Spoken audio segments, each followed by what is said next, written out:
was the sports anchor for Channel 5, and he and the weather pet shared the subordinate news desk away from the grim-faced anchors Charlie Baker and Tess Phillips, who reported real news.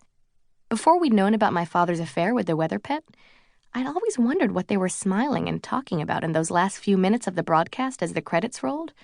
Charlie Baker and Tess Phillips shuffled important-looking papers, worn thin from a hard day of news chasing and news delivering, but my father and the weather pet were always off to the side sharing some secret laugh that the rest of us weren't in on. And when we finally did catch on, it wasn't very funny after all. Not that I didn't like Lorna Queen. She was nice enough for someone who broke up my parents' marriage.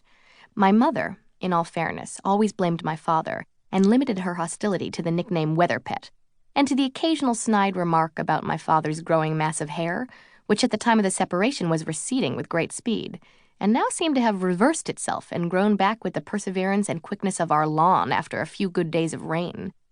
My mother had read all the books about divorce and tried hard to make it smooth for me and my sister, Ashley, who was Daddy's pet and left the room at even the slightest remark about his hair. My mother kept her outbursts about that to a minimum, but I could tell by the way she winced when they showed my father and Lorna together at their subordinate news desk that it still hurt. Before the divorce, my mother had been good at outbursts, and this quietness, this holding back, was more unnerving than I imagined any breakdown could be. My mother, like Ashley, has always cultivated the family dramatic streak, started by my grandmother, who at important family gatherings liked to fake horrible incidents if she felt she was not getting enough attention. No reunion, wedding, or funeral was complete without at least one stroke, heart attack, or general collapse from Grandma, at which time everyone shifted into high dramatic mode, fussing and running around, and generally creating the kind of chaos that my family is well known for. This always made me kind of nervous. I hadn't inherited that flair for the stage that Ashley and my mother had, this snap ability to lose control in appropriate instances. I was more like my father, steady and worried all the time. Back then, we had it down to a science. Mom and Ashley overreacting, thriving on crisis. My father and I standing calm, together, balancing them out. Then my father left, and like a table short a leg, things had been out of whack ever since. "So, are you going?" That was Ashley, standing in the kitchen doorway in a t-shirt and socks. Just looking at her made me acutely aware of my own height, the pointedness of my elbows and hip bones, the extra inch I'd put on in the last month. At 21, my sister is a petite 5'4", with the kind of curvy, rounded body that I wish I'd been born with. Tiny feet, perfect hair, small enough to be cute, but still a force to be reckoned with. At my age, she had already been voted most popular, dated, and dumped the captain of the football team, and been a varsity cheerleader.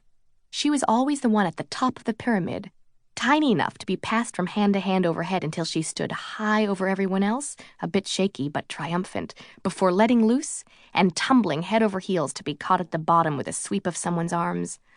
I remembered her in her cheerleading uniform, short blue skirt, white sweater and saddle shoes, grabbing her backpack to run out to a car full of teenagers waiting outside, squealing off to school with a beep of the horn. Back then, Ashley seemed to live a life just like Barbie's, popular and perfect, always with a handsome boyfriend and the cool crowd. All she needed was the dream house and a purple plastic Corvette to make it real. Now, my sister just scowled at me when she caught me looking at her, then scratched one foot with the other.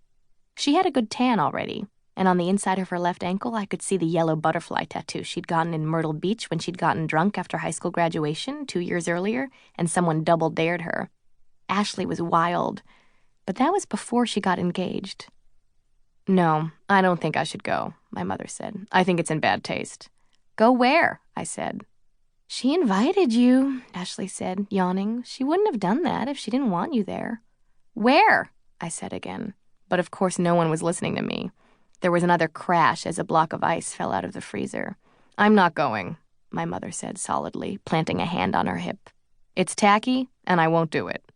"So don't do it," Ashley said, coming into the kitchen and reaching across me to pick up a pack of frozen waffles from the table.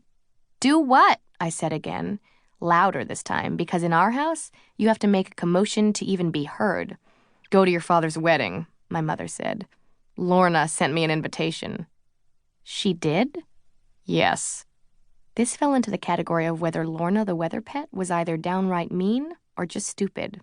She did a lot of things that made me question this.